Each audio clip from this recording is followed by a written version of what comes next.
बंदी छोड़ की जय। संत गरीबदास जी महाराज का जन्म विक्रमी संवत 1774 सन 1717 में गांव छुड़ानी, जिला झज्जर, हरियाणा प्रांत में हुआ।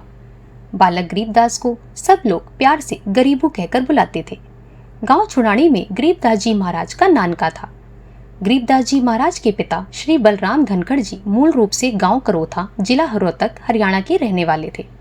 श्री बलराम धनखड़ जी का विवाह गांव छुड़ानी में श्री शिवलाल सिहाग की बेटी रानी देवी से हुआ था।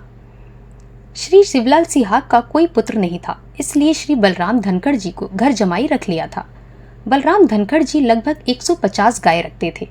संत गरीबदास जी अन्य ग्वालों के साथ कबलाना गांव की सीमा से सटे नला नामक क्षेत्र में इन गौओं को चराने ले जाया करते थे। बात उस समय की है जब बालक गरीबदास जी 10 वर्ष के हो चुके थे। फागुन मास की सुधी द्वादशी विक्रमी संवत 1784 सन 1727 में दिन के लगभग 10 बजे परमेश्वर कबीर जी एक जिंदा महात्मा के वेश में आकर मिले, जहां आज भी एक यादगार मौजूद है। आदरणीय गरीबदास जी की आत्मा को पूर्ण परमात्मा बंदी छोड़ कबीर साहिब जी अपने साथ सतलोक दर्शन के लिए लेकर गए। उनको संपूर्ण ब्रह्मांड, ब्रह्मा विष्णु महेश के लोक दिखाए, सबकी स्थिति से अवगत करवाया, धर्मराज का लोक दिखाया, स्वर्ग नरक आदि सब लोकों से होते हुए गरीबदास जी महाराज को सतलोक लेकर गए। तब पीछे से गांव वाले गरीबदास जी के शरीर को अचेत देखकर घबरा गए। सब विलाप करने लगे। गरीबदास जी को मरा हुआ समझकर चिता पर रख दिया और दाह संस्कार की तैयारी करने लगे। उसी समय आदरणीय गरीबदास जी की आत्मा को कबीर परमेश्वर ने उनके शरीर में पुनः प्रवेश किया। 10 वर्ष के बालक गरीबदास एकाएक जीवित हो उठे और उस पूर्ण परमात्मा बंदी छोड़ कबीर साहिब की महिमा और सतलोक का आंखों देखा हाल अपनी अमृत वाणी के माध्यम से बोलने लगे। गांव वाले गरीबदास जी की अमर वाणी को समझ नहीं पाए। उन्होंने सोचा कि बालक गरीबदास जीवित तो हो गया, लेकिन बच्चे को बाबा ने फटकार मार दी है, इसलिए बड़बड़ा रहा है, पागल हो गया है। गरीबदास जी महाराज परमात्मा की अमर वाणियों का उच्चारण करते रहते थे। गांव वाले बालक गरीबदास को बावलिया कहने लगे।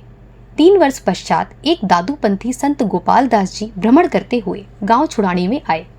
गांव के कुछ लोगों ने आग्रह किया कि हे महात्मा जी, एक बालक है गरीबदास, लड़की का लड़का है, किसी संत ने उस पर जादू टोना कर दिया है, वह पागल हो गया है। संतों की विद्या को संत ही काट सकते हैं, आप दया करें। गोपाल दास जी के बुलाने पर गरीबदास जी के नाना जी गरीबदास जी को गोपाल दास के पास लेकर आए। दादू दास जी ने पूछा कि बेटा, वो बाबा कौन था, कहाँ ले गया था जिसने तेरे को बर्बाद कर दिया? संत गरीबदास जी ने कहा कि महात्मा जी, उस बाबा ने मुझे बर्बाद नहीं, मुझे आबाद कर दिया। फिर परमात्मा से प्राप्त ज्ञान की अमर वाणी बोलनी शुरू की। अलल पंख अनुराग है, सुन मंडल रहे थीर, दास गरीब उधारिया, सतगुरु मिले कबीर। अजब नगर में ले गया हमको सदगुरु आन, झिलके बिंब अगाध गति, सूते चादर तान। हम सुल्तानी नानक तारे, दादू को उपदेश दिया, जाति जुलाहा भेद नहीं पाया, काशी माहे कबीर हुआ। गोपाल दास जी ने गरीबदास जी को वाणियों का उच्चारण करते हुए देखा तो उनको समझते देर नहीं लगी कि ये तो अजब अमर वाणियां बोल रहे हैं, क्योंकि गोपाल दास जी खुद दादू पंथ से जुड़े हुए थे। उन्होंने बालक गरीबदास जी को प्रणाम किया और गांव वाले से कहा कि पागल ये बालक नहीं है, पागल तो आप लोग हो गए हैं। ये जो बोल रहे हैं वो अमर वाणियां हैं, जो आने वाले समय में लोगों का उद्धार करेंगी। इन्हें खुद परमेश्वर मिले थे। इसके बाद गोपाल दास जी ने गरीबदास जी से आग्रह किया कि ये वाणी लिखवा दो।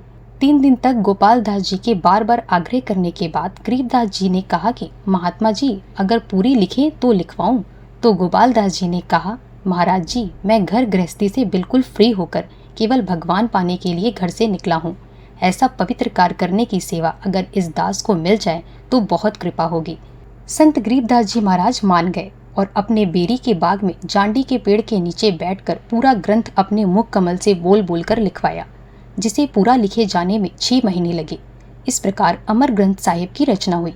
पूर्ण परमात्मा कबीर साहिब जी ने संत गरीबदास जी महाराज जी की दिव्य दृष्टि खोल दी थी। जैसे महाभारत के युद्ध के दौरान संजय महाभारत के युद्ध का हाल अपनी दिव्य दृष्टि से देखकर धृतराष्ट्र को ज्यों का त्यों सुना रहे थे, जैसे संत तुलसीदास जी ने लाखों वर्ष पूर्व त्रेता युग में घटी घटना यानी श्री रामचंद्र जी की जीवनी कलयुग में हिंदी व ब्रज भाषा में लिखी, जिसे सर्व हिंदू सत्य मानते हैं।